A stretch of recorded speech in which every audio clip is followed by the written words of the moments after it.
अस्सलामुअलैकुम नाजरीन। इस एपिसोड के शुरू में नैमान की करारगाह को दिखाया जाता है जहां पर चंद सिपाही पहरा दे रहे होते हैं। इसी दौरान उस्मान साहब के सिपाही बारी बारी उन पर तीरों से हमला करते हैं और रास्ते को साफ कर उस्मान साहब चंद सिपाहियों की मदद से आगे बढ़ते हैं और उन सिपाहियों के पास एक बहुत बड़ी लकड़ी थी। वो धीरे धीरे आगे बढ़ते हैं और उस खंदक पर वो लकड़ी रख देते हैं। थोड़ी देर बाद वो करारगाह पर पहुंच जाते हैं और तीरों से मेहमान के नौकरों पर हमला कर देते हैं। ये देखकर तुर्गत साहब कहते हैं, माशाल्लाह उस्मान साहब। उस्मान साहब तुर्गत की रस्सियां खोलते हैं और कहते हैं, क्या आप मेरे ना आने का इंतज़ार कर रहे थे? इस पर तुर्गत साहब कहते हैं, नऊज़ बिल्लाह, मुझे ज़रा बराबर भी शक नहीं था। इसके बाद उस्मान साहब उसका हाथ पकड़ते हैं और अपने पीछे घोड़े पर सवार कर लेते हैं।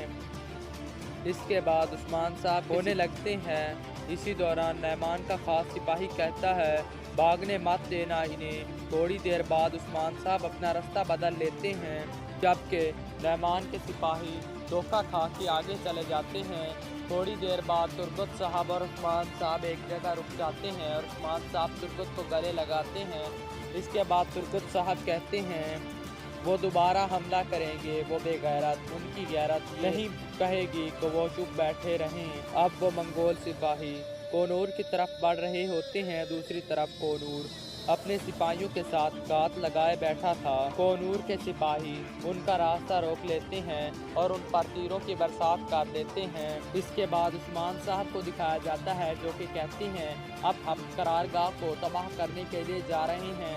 हमारे शहदा की शहादत को अल्लाह कबूल करे।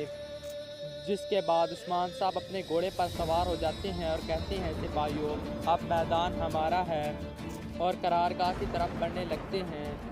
जहां एक तरफ बाला खातून करारगाह पर हमला कर देती हैं और दूसरी तरफ मलहन खातून। इसी दौरान आक तैमूर अपने सिपाहियों के साथ करारगाह पर हमला कर देते हैं। इसके बाद उस्मान साहब भी वहां पर अपने सिपाहियों के साथ आ जाते हैं। इसी दौरान बहुत बड़ी जंग का मंजर दिखाया जाता है। उस्मान साहब के सिपाही बड़ी बहादुरी से लड़ रहे थे। दूसरी तरफ ख़वातीन भी पीछे नहीं थी, वो भी बड़ी बहादुरी के साथ मेहमान के नौकरों पर हमला कर रही थी। बहुत बड़ी जंग का आगाज़ हो चुका था, हर तरफ खून ही खून था।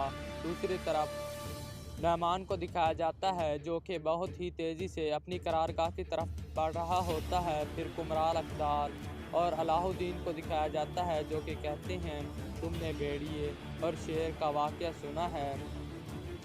इस पर अलाउद्दीन कहते हैं, आपकी हर कहानी में भेड़िया होते हैं। इस पर कुमराल अब्दाल कहते हैं, नहीं, ये कहानी कुछ अलग है।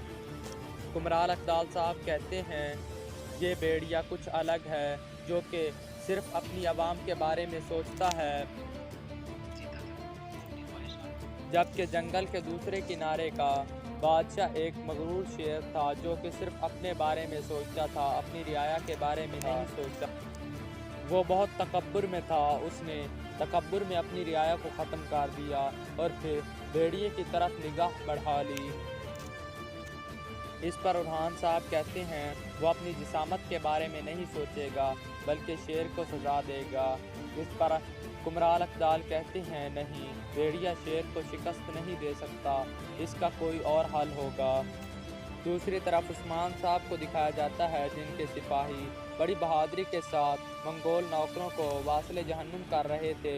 इसके बाद बाला खातून को दिखाया जाता है, जो अपने सिपाहियों का मंजर दिखाया जाता है, जो कि बड़ी बहादुरी के साथ मंगोल नौकरों को मारे वासिले जहन्नुम कर रहे होते हैं।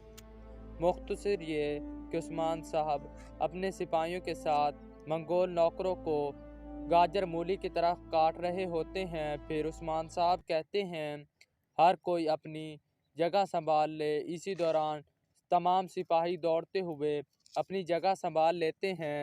इसी के साथ एपिसोड 115 का इख्तिताम होता है। नाजरीन, अगर आपको मेरी वीडियो पसंद आई हो तो वीडियो को लाइक और चैनल को सब्सक्राइब करना ना भूलिएगा।